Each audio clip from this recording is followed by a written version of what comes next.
Fluid mechanics. Fluid किसको बोलते हैं?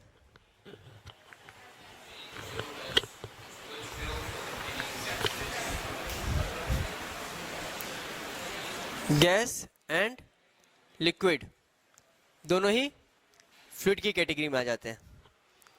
जो मेजर डिफरेंसेस है सॉलिड लिक्विड गैस में, उसमें से सबसे मेजर है कि solid has definite shape and volume, liquid has definite volume but it takes the shape of the container. Gaseous neither have definite volume nor shape, it occupies the container in which it is filled. ठीक है? Compressibility की बात करेंगे. Solids are nearly incompressible, liquids are very less compressible, very less, and gas are highly compressible. ठीक है? So what we are going to study in fluid mechanics, okay, again there can be two things: fluid at rest, which is static, and the fluid which is flowing. Fluid at rest, that is static fluid, and the fluid which is flowing.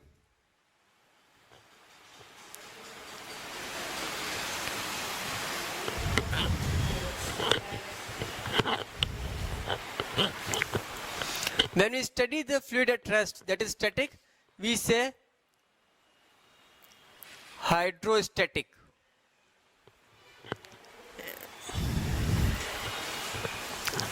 And when we study the fluid when it's flowing, we say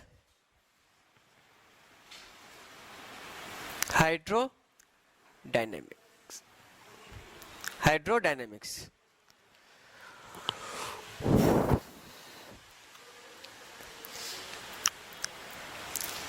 For most of the chapter, when we study this chapter, we will assume that our fluid are incompressible.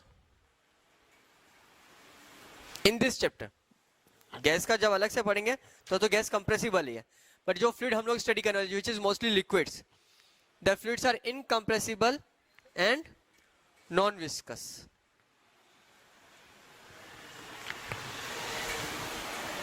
तो non-viscous का क्या मतलब है? Viscosity same role play करती है जैसे solid में अपने पास फ्रिक्शन होता है. Like friction opposes the relative motion between the two surfaces. Viscosity is something which opposes the flowing of the fluid. मतलब एक लेयर जब दूसरे लेयर के ऊपर स्लिप होती है लेयर फ्लूइड की, तो उसके बीच जो रिलेटिव मोशन को अपोज करता है फ्लूइड में, वो विस्कोसिटी होती है. So for us again the fluids are non viscous, so that when we study the Bernoulli's theorem in which the fluid is flowing, if the fluids are non-viscous, there will be no energy loss. अगर viscous fluid होंगे तो उसमें क्या हो जाएगा? Energy loss हो जाएगा. So again we'll study those fluids which are non-viscous, so that there is no. Now the very important term which will come into fluid mechanics is pressure. Pressure की importance को समझो. If I want to cut the potato, अगर pen लूं, उसको काटूं, will I be able to cut this potato? I am applying a very large force. I cannot cut it. But if I take the knife, अगर मैं चाकू लूं और आलू को काटूं तो कट जाएगा बहुत easily. I am applying the same force with this pen also and with the knife also. What is the difference? Area of contact. This pen has a very large surface area and the sharp knife has a very small area, so it can easily pierce through that potato. Simply, if I pierce this pen on my skin, nothing happens. But if I take the needle and pierce the skin, it will pierce through my body. Okay? Again, क्या difference आ रहा है? Small point of contact, so very small area, so high pressure. Another example is when we try to run on sand, desert, we can't. But camel can easily run on it. Why? Camel के foot बहुत large होते हैं, बहुत बड़े होते हैं, so the area is very large, so pressure is very small, less. Same example, अभी तुम्हारे सीने पे हाथी खड़ा हो जाए, क्या होगा तुम्हारा? पिचक जाएगा। लेकिन सर्कस में होता है हाथी खड़ा जोकर के सीने पे, हाथी का फोर्स कम हो जाएगा। जोकर का सीना चौड़ा होता है क्या? क्या करता है जोकर? अपने सीने पे एक लकड़ी का पटिया रखता है बहुत बड़ा, so that the entire force is distributed over that area. और कोई एग्जांपल है जहाँ पे लकड़ी के पटिया यूज करते हैं? The wooden planks to reduce the pressure. Railway track, train का कितना वजन होता है? And if you see the rails, rails तो बहुत पतली होती है, and if the full train load is on the railway tracks, तो रेल कितना ज्यादा प्रेशर एक्सर्ट करेगी ग्राउंड पे, तो धंस जानी चाहिए जमीन के अंदर railway tracks. So what happens is, wooden planks होते हैं इक्वल स्पेसिंग पे, उस पे रेलवे ट्रैक रखी जाती है। तो ट्रेन जब रेलवे ट्रैक पे जो फोर्स एक्सर्ट करती है, देन द प्रेशर पूरे वुडन प्लैंक्स पे डिस्ट्रीब्यूट हो जाता है, इसीलिए रेलवे ट्रैक जो है ना जमीन पे नहीं धंसती है। Okay, so these are all intelligent application of pressure. So what is the definition of pressure now? Force upon area. अच्छा, फोर्स कैसी क्वांटिटी है? वेक्टर क्वांटिटी है। Area vector, area is vector quantity, force is vector quantity, area is vector quantity. नहीं मालूम? 11th class में पढ़ोगे, 11th class में है वेक्टर का चैप्टर मैथ्स में? मैथ्स में नहीं है तो 12th क्लास में होगा, वहां पे तुम्हारे को सिखाया जाएगा area is a vector quantity. मैंने बताया था तुम्हारे को यूनिट्स एंड डायमेंशंस में एरिया इज अ वेक्टर, बताया था नहीं बताया था? यूनिट्स एंड डायमेंशंस के चैप्टर में क्या एरिया वेक्टर क्वांटिटी होता है, उसका डायरेक्शन क्या होता है एरिया का? Perpendicular to the surface. Area vector is always perpendicular to the surface. और अगर ये कहा ये ले लूं तो इसके दो सरफेस है, ये भी है और ये भी है, तो एरिया वेक्टर का डायरेक्शन ये भी हो सकता है और ये भी हो सकता है, वो तुम्हारे ऊपर है तुम कौन सा डायरेक्शन लेते हो एरिया वेक्टर का। ओके, वेक्टर को वेक्टर से डिवाइड करना सिखाया है क्या मैंने तुम लोगों को? वेक्टर को वेक्टर से डिवाइड करना सिखाया है क्या? सीखा है तुम लोगों ने वेक्टर को वेक्टर से डिवाइड करना? हाँ या ना बोलो? नहीं। तो अगर तुम ये बोलो प्रेशर कैसी क्वांटिटी है? वेक्टर है स्केलर है? स्केलर क्वांटिटी है। प्रेशर का डायरेक्शन डिफाइन नहीं होता है। ऐसे लिख सकता हूं क्या मैं? वेक्टर को वेक्टर के साथ ऐड करना आता है, मल्टीप्लाई करने आता है, सेपरेट करने आता है, डिवाइड करने होता ही नहीं है वेक्टर का वेक्टर के साथ डिवीजन। वेक्टर का वेक्टर से डिवीजन पॉसिबल ही नहीं है, सो दिस इज रॉन्ग डेफिनेशन।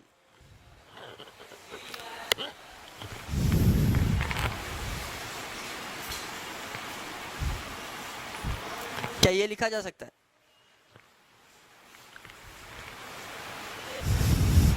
या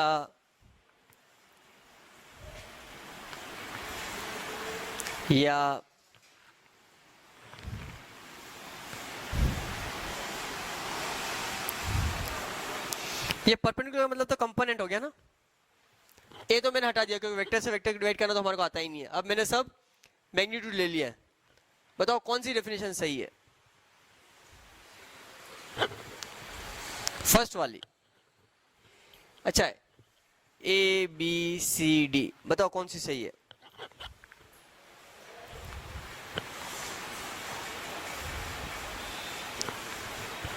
किस किस शुरू में चैप्टर हो गया है? चल रहा है नहीं? फर्स्ट पेज है ये तो।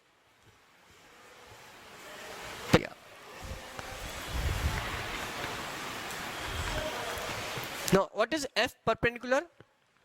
F perpendicular is a component of the force which is perpendicular to the surface, and A is the total area on which. A perpendicular का क्या मतलब है? A perpendicular तो हमेशा ही जीरो होगा, क्योंकि अगर ये मेरा एरिया A है, ठीक है, तो इस एरिया का डायरेक्शन कौन सा है? ये वाला है। सो इट इज ऑलवेज, अगर जैसे ये सरफेस है मेरे पास, अगर मैंने इस डायरेक्शन में फोर्स लगाया है F, then if this angle is theta, this angle theta is with the direction vector, area vector के साथ एंगल थीटा है, तो ये जो फोर्स है F cos theta which is perpendicular to the surface, not perpendicular to the area. Area और surface में difference समझ लो। सरफेस मेरा मतलब ये मेरा सरफेस है, और जब इसको एरिया बोलूंगा तो इसका एरिया वेक्टर मतलब हो गया। एरिया वेक्टर मतलब इसका डायरेक्शन होगा ये।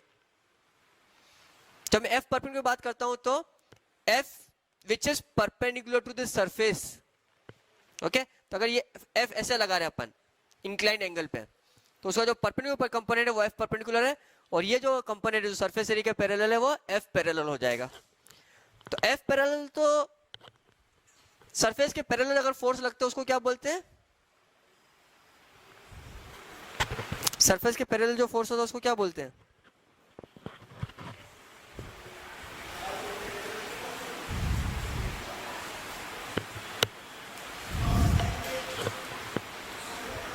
ये सब पढ़ चुके हो तुम लोग, अभी 4 दिन पहले ही चैप्टर खत्म हुआ है और तुम्हारे को ये भी नहीं मालूम पैरेलल वाला फोर्स कौन सा था? शियर। तो शियर फोर्स जब भी अगर सरफेस के लगेगा लिक्विड के, तो that is only responsible for the flowing of the liquid. अगर अपन सरफेस के पैरेलल कोई फोर्स लगाएंगे तो हमेशा लिक्विड को फ्लो करवाएगा। It is always the perpendicular component of the force which will create pressure, okay. सीधा सा है, अज्यूम कि ये 1 मीटर स्क्वायर है, ओके, और 2 न्यूटन का फोर्स लग रहा है, and if this angle is 60 degree, cos 60 half होता है, राइट? तो will you write pressure is equal to 2 cos 60 upon 1, और will write pressure is equal to 2 upon 1 cos 60? कौन सा सही होगा? ऑब्वियसली ये वाले होगा। ये वाला कैसे हो सकता है? अगर मैं इस एंगल को ये ले लूं, 90 डिग्री ले लूं, तो प्रेशर क्या होगा? अगर मैं किसी सरफेस पे ऐसे फोर्स लगा रहा हूं तो क्या मैं सरफेस पे कोई प्रेशर लगा रहा हूं क्या? If I am applying the force like this on the surface, am I exerting any pressure on the surface? No, I am helping the surface to slide. अगर मेरे को प्रेशर लगाना है सरफेस पे तो मेरे को हमेशा ऐसे फोर्स लगाना होगा। So if I am applying the force at some angle, then only the normal component is responsible for the pressure, and the parallel component, in case of fluid, will help the fluid to flow. पानी या जो भी liquid होगा तुम्हारा वो बहना शुरू हो जाएगा। Is this clear? उतार लो ये सब। So what is the definition of pressure? F perpendicular. F perpendicular मतलब है the component of the force which is perpendicular to the surface. Area नहीं बोलोगे, एरिया हमेशा वेक्टर के लिए बोला जाता है। Divided by the total area. Divided by the total area. Pascal. It's upon the name of the scientist who discovered this, and it's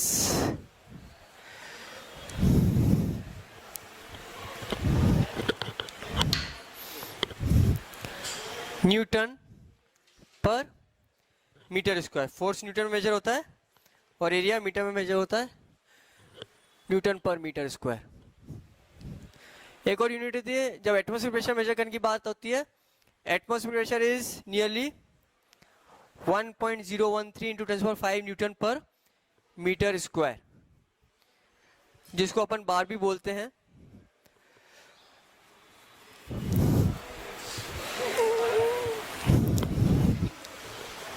So 1 atmosphere is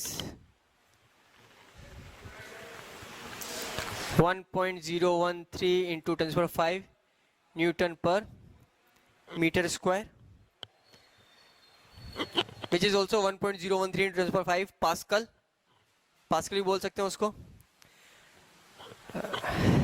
It is also measured as 760 torr, or we call it as 760 mm of mercury. ये 760 mm of mercury कैसे आता है वो तुम्हारे को बाद में सिखाऊंगा। कि तुम बोल सकते हो सेंटीमीटर तो प्रेशर की यूनिट थोड़ी है, सेंटीमीटर तो किसकी यूनिट है? लेंथ की। एक्चुअली अपन बोलते हैं कि सेंटीमीटर मिलीमीटर, एक्चुअली अपन बोलते हैं इस लेंथ की मरकरी का जो भी वॉल्यूम होगा वो जितना प्रेशर एग्जर्ट करेगा that is exactly equal to 1 atmospheric pressure. वो मैं तुम्हारे को बाद में बताऊंगा कि 760 mm ऑफ मरकरी कैसे अपन इसको डिराइव करते हैं. The first law which you are going to study is Pascal's law. If the fluid is at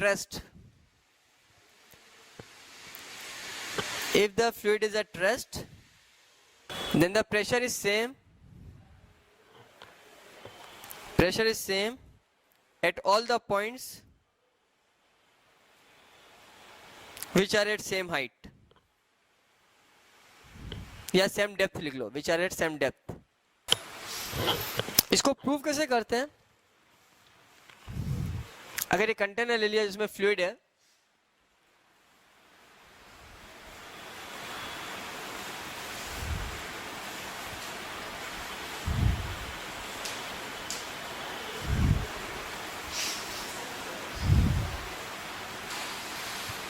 उसमें अपन ये छोटा सा एलिमेंट ले लेते हैं.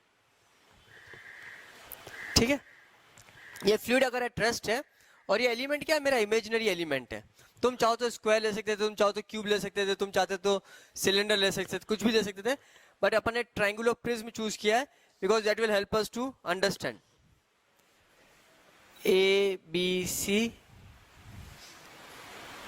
D E F. ठीक है,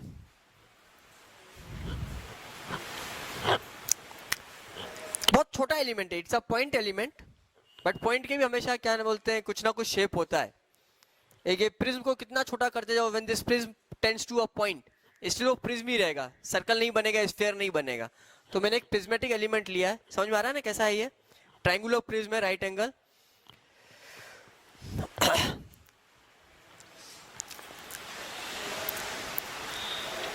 Now if the force acting on this surface is FA, on this surface is FB, and on this surface is FC.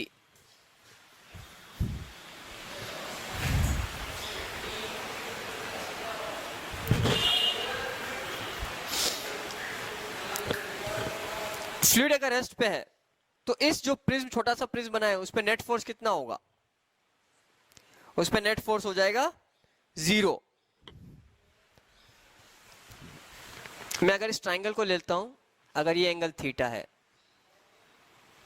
ठीक है, और अपन ये 90 डिग्री ले लिया, अगर ये एंगल थीटा है तो ये भी थीटा होगा, तो ये 90 माइनस थीटा हो जाएगा. ठीक है, तो अगर ये एफ है तो ये एफ साइन थीटा हो जाएगा और ये एफ कॉस थीटा हो जाएगा. एफ के दो कंपोनेंट हो जाएंगे, एफ कॉस थीटा और एफ साइन थीटा, जो एक इस डायरेक्शन में हो और एक इस डायरेक्शन में. Clear? Now what you want to see is that this element is at rest. तो इसका क्या मतलब हो जाएगा? F A is equal to F C sine theta and F B is equal to FC cos theta.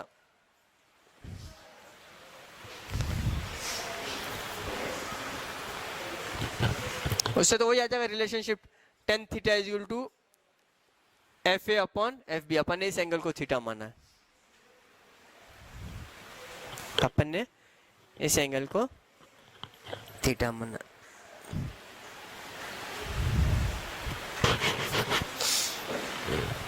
अब मेरे को क्या प्रूव करना है? मेरे को ये प्रूव करना है कि pressure at all the point, मेरे को क्या करना है कि अगर मैं इसको छोटा लेता जाऊं तो मेरे को F A is equal to F B, P A is equal to P B is equal to P C prove करना है. Basically what I am trying to prove is pressure at A is equal to pressure at B is equal to pressure at C when this element in the limit tends to a point. तो तुम्हारे को ये prove करना है. तो P A क्या हो जाएगा, पीबी क्या हो जाएगा और पीसी क्या हो जाएगा? पीए निकालना है तो प्रेशर इस एरिया पे, which is this force divided by this area, और PB is this force divided by this area. अगर ये विड्थ जो है ना, इसको अपन x मान लें, ठीक है, विड्थ को x मान लेते हैं, then PA is equal to FA upon, अगर इसकी हाइट h है और ये विड्थ w है, then x into H and PB is equal to FB upon x into w. So PA upon PB is equal to FA upon FB W by H. FA upon FB क्या अपने पास tan theta and H by W अपने पास क्या है tan theta. So this is equal to tan theta divided by tan theta which is equal to 1. That means PA is equal to PB.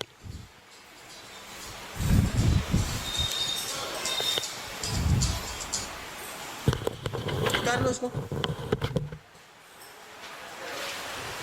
If you find this relation of FA FC sin theta, then you see that sin theta और FC का जो relationship देखो PA PC के साथ, तो वो भी PA is equal to PC आ जाएगा.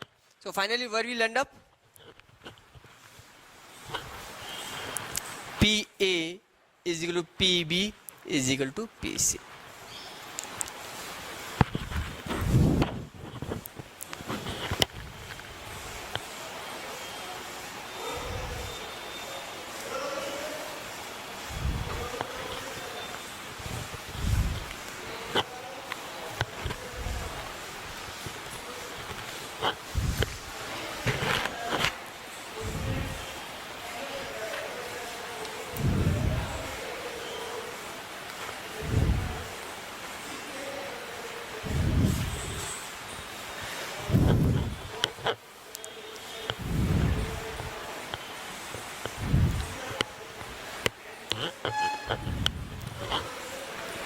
इससे जो कंक्लूजन निकला है अपना क्या है, जब तुमने इसको वो कर दिया पॉइंट साइज पे ले लिया, सुनो इससे कंक्लूजन क्या निकाला मैंने, जब मैंने इसको पॉइंट साइज ले लिया तो अभी तो मैंने इसको एनलार्ज किया है, एक्चुअली क्या है ये इतना छोटा सा पॉइंट है, मैंने ये PA निकाला, ये PB निकाला, ये PC निकाला, अगर तुमने ये निकाला होता, ये निकाला होता, ये निकाला होता, ये निकाला होता, it says that pressure at a point is same in all the directions.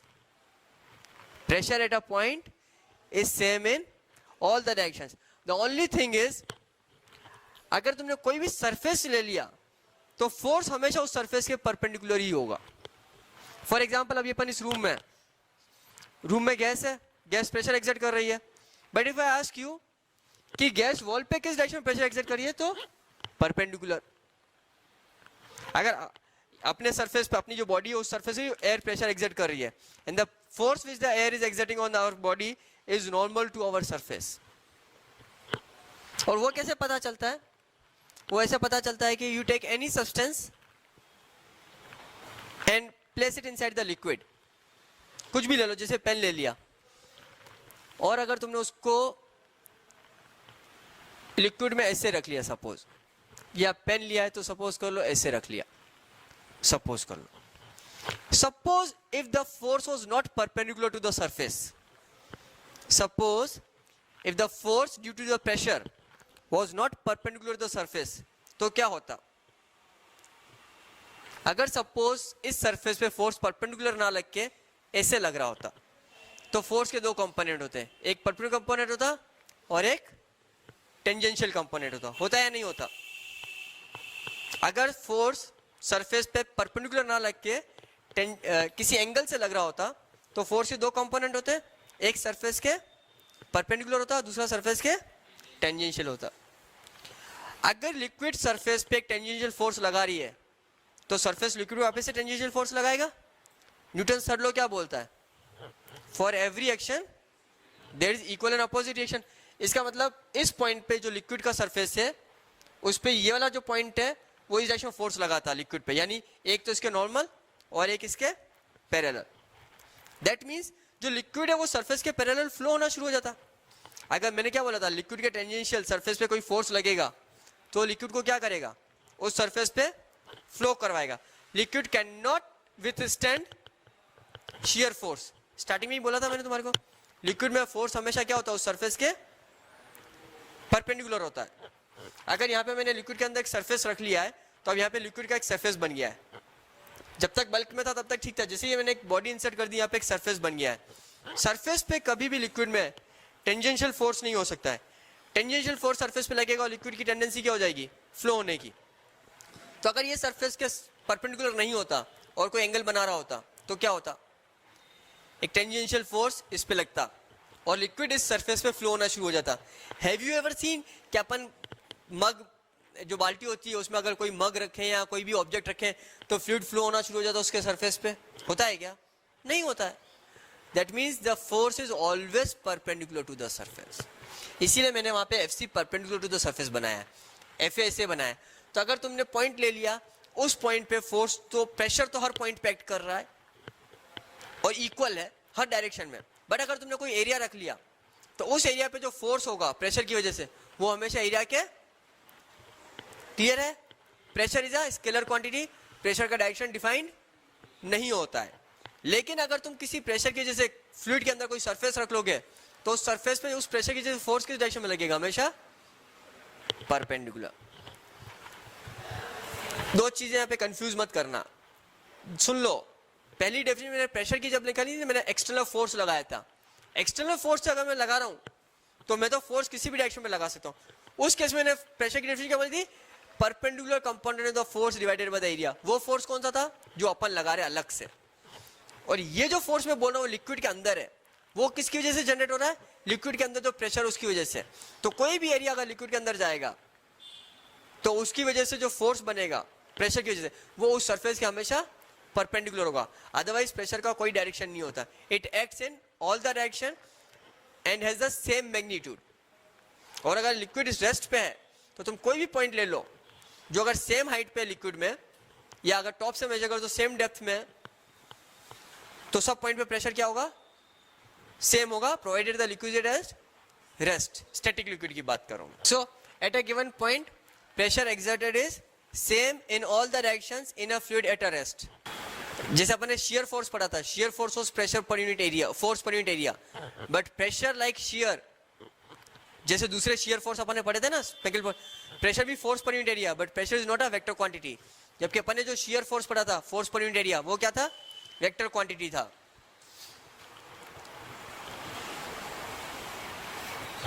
And last point, if I put any surface in the liquid in any orientation, उस सरफेस पे जो फोर्स होगा वो हमेशा सरफेस के परपेंडिकुलर होगा।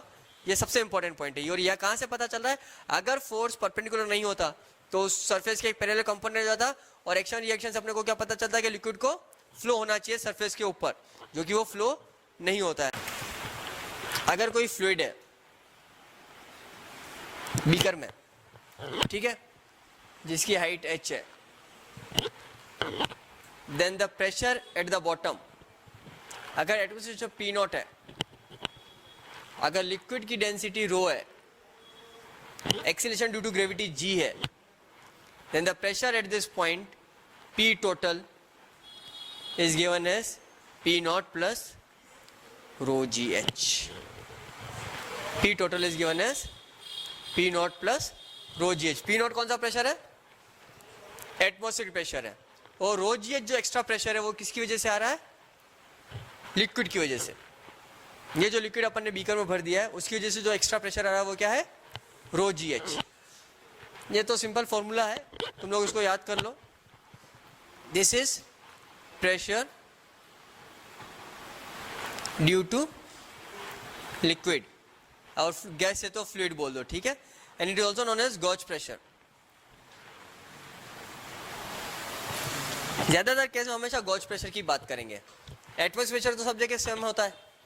अगर हम लिमिटेड बात करें, if you don't go very high, then atmospheric pressure is nearly constant, which is 1.013 into 10⁵ newton per metre square.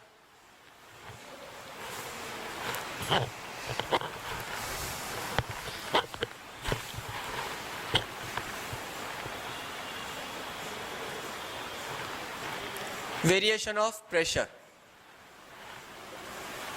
with height,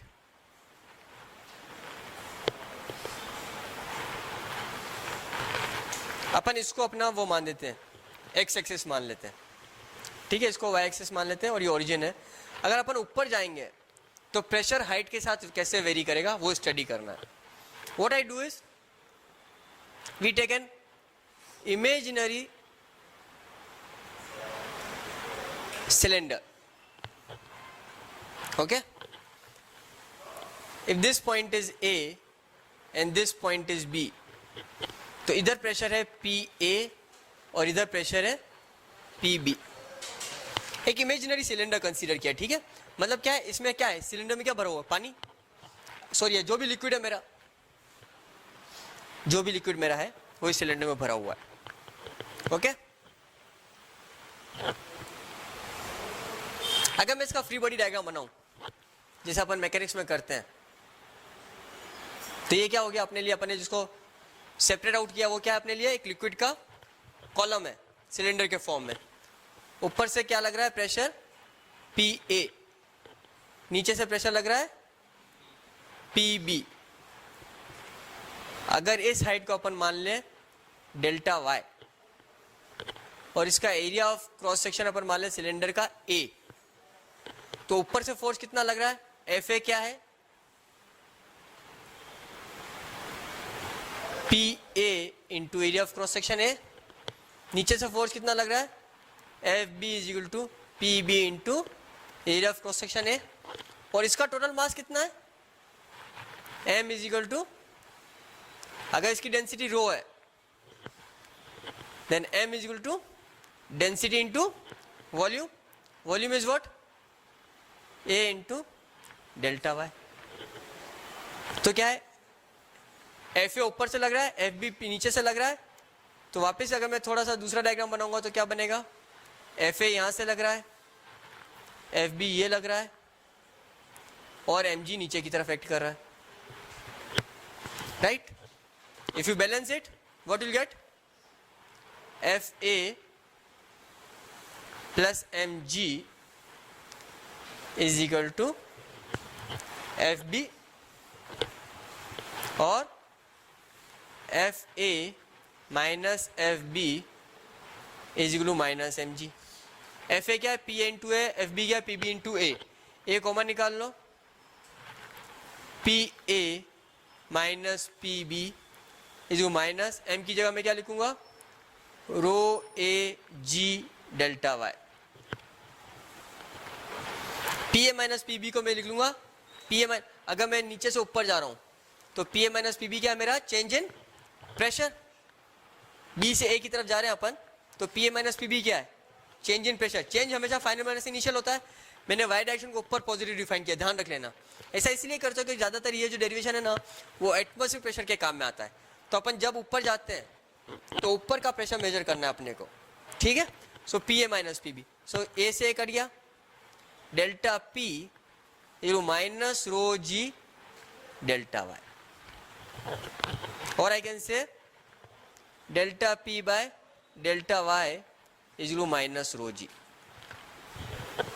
if I say this delta Y tends to 0, छोटा सा cylinder ले लूं, point कर दूं उसको मैं, तो I can write this as dP by dy is minus rho G।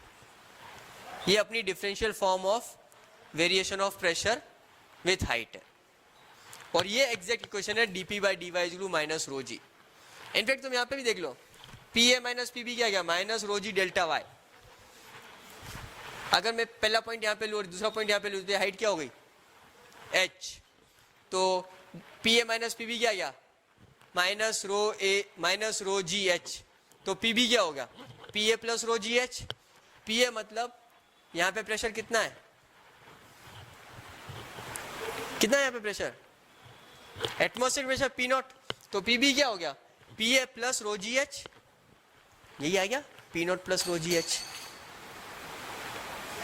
लेकिन हमारे लिए डिफरेंशियल इक्वेशन क्या है, dP by dy is minus rho G, dP by dy is minus rho G। ये देख लो, ये pressure variation with respect to height है। जैसे जैसे अपन ऊपर जाते जा रहे हैं प्रेशर क्या होगा, डिक्रीज हो रहा है कि इंक्रीज हो रहा है, डिक्रीज हो रहा है, क्योंकि dP by dy is minus rho G, dP by dy is negative, change of pressure with y is negative, मतलब वाई इंक्रीज हो रहा है तो प्रेशर क्या हो रहा है, डिक्रीज हो रहा है, ग्रेडियंट नेगेटिव आ रहा है, उतार लो। ठीक है, तो तुम्हारे लिए मेन जो प्रॉब्लम सॉल्विंग है ना, ध्यान रखो ये इक्वेशन तुम्हारे को बहुत कम काम में आएगी, dp by dy minus rho G, मेन तो हमारे को ये काम में आएगी। इस पॉइंट को हमेशा याद रखना, अगर मैं दो पॉइंट सेम डेप्थ पे ले लूँ या सेम हाइट पे ले लूँ, अगर मैं ऊपर से मेजर करता हूँ सेम डेप्थ पे ले लूँ दो पॉइंट, तो दोनों पॉइंट स्टैटिक फ्लूइड अगर है तो दोनों पॉइंट पे प्रेशर क्या होगा, सेम होगा, और वो क्या होगा, height of that liquid column multiplied by g into density rho g h, और यहाँ पे जो लिक्विड कॉलम है उसका rho g h. Most of the problem हमारे को सिर्फ रो जी एच ही इक्वेट करना है और आंसर आ जाएंगे तुम्हारे।